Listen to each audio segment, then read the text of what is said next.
पवित्र श्रावण मासाला सुरुवात झाली असून बागलाण तालुक्यातील शिवमंदिरांमध्ये भाविकांची गर्दी वाढली आहे।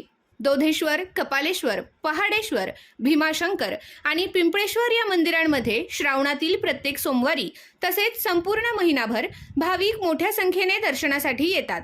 त्यामुळे मंदिर समित्यांकडून भाविकांची गैरसोय होऊ नये यासाठी उपाययोजनांचे नियोजन करण्यात आले आहे। दोधेश्वर येथील प्राचीन महादेव मंदिरात श्रावण मासानिमित्त विशेष धार्मिक वातावरण निर्माण होते। पहाटेपासून महादेवाचा अभिषेक, पूजा व आरतीचे आयोजन करण्यात आले असून दर्शनासाठी येणाऱ्या भाविकांना शिस्तबद्ध पद्धतीने दर्शन घेता यावे यासाठी मंदिर परिसरात आवश्यक व्यवस्था करण्यात आली आहे।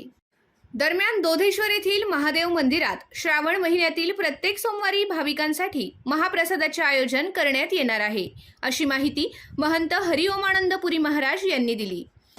आजपासून आपल्या या हिंदू धर्माच्या श्रावण महिन्याला, पवित्र अशा श्रावण महिन्याला सुरुवात होत आहे।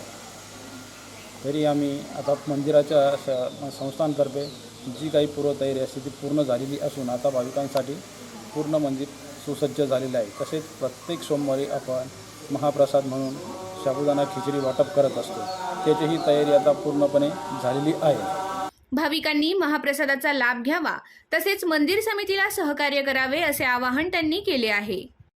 श्रावण मासात तालुक्यातील विविध शिवमंदिरांमध्ये होणारी गर्दी लक्षात घेता दर्शन रांग, पिण्याचे पाणी, स्वच्छता, वाहनतळ तसेच गर्दीचे नियोजन याकडे संबंधितांनी विशेष लक्ष देणे आवश्यक आहे।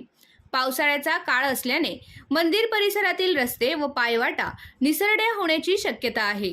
त्यामुळे भाविकांनी प्रवासादरम्यान तसेच मंदिर परिसरात आवश्यक काळजी घ्यावी असे आवाहन करण्यात येत आहे।